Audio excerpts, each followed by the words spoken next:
Okay, I'm standing outside the Centre for Life. This is the final place where I exhibited my artwork. So I haven't actually done a walkthrough explaining the piece yet. So that's what I'm going to do.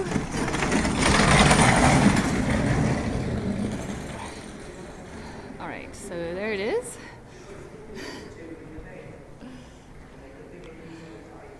Okay. The connecting thread, these are my information boards.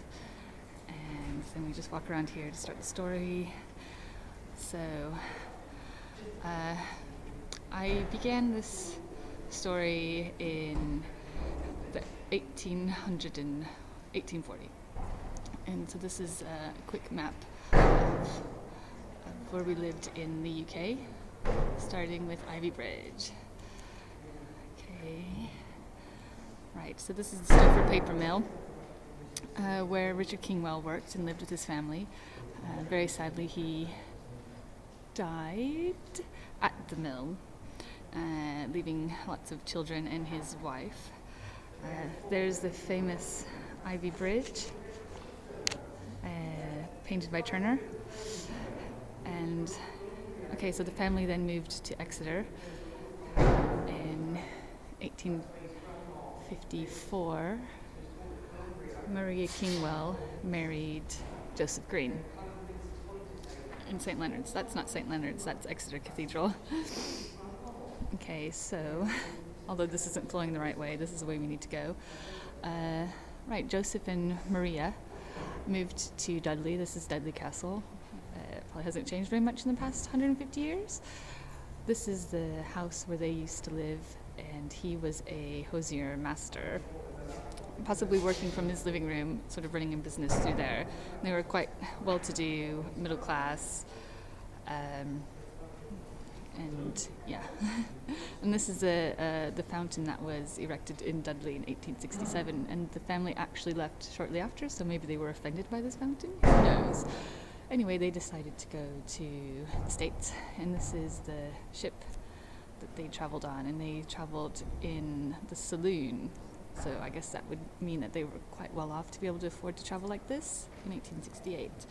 Then the family moved to Nebraska, and this is what the States looked like in 1868. Nebraska had just become a state, and lots of land had been cleared, unfortunately. Native Americans were pushed aside, I think, into the territory that is now Oklahoma, as one of the different areas they were shoved off to. Very sad. Anyway, so this is Nebraska, and these are all of the places where my family lived. The farm in Otay, they lived in Ainsley, North Platte, and then McCook. Okay, so this is what Nebraska would have looked like. Very different from the Exeter Ivy Bridge sheet down there, looking very busy, green and hilly.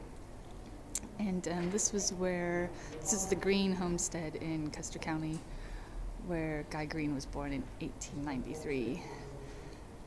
So, and that mill and house were built by my family.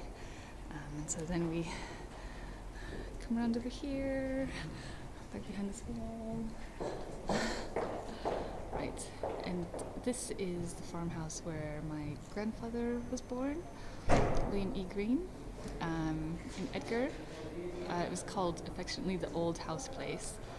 And then my grandfather grew up and decided he didn't want to be a farmer. Married Arlene Kramer in Washington, D.C., and this is where they both worked. This was the first headquarters of the FBI before they moved into a flash new building in the 1960s. And they then moved to North Platte, where my grandfather was an FBI agent taking care of half of the state of Nebraska. And this is the house where my dad grew up and his siblings in North Platte. Okay, and then we come along to McCook, and this is where I grew up. And there's the house where I grew up in, and the church we belong to, and the Fox Theatre because it's cool, and the water towers, which are always very interesting. And then, so let's see, this is where we've been. This is where we're going. This is about my move to the UK and how I ended up in Newcastle. So we've got Spiller's Quay, which has been demolished. We've got Trinity Car Park, which has been demolished. Tyne Bridge, thankfully, is still standing. And the Bioscience Centre, which is the building where we are now, where I decided to conclude this story. And then we've got the blank pillowcase, which people have, I guess it really depends on where they are in life, how they've interpreted that. I think if you're in a good place, you see it as something positive, and the future is yet to be written. And maybe if you're in not such a good place, it looks a bit grim. So this is the project, 2.5 years in the making, quite a big thing. And today I am taking it down and hiding it away in a little suitcase.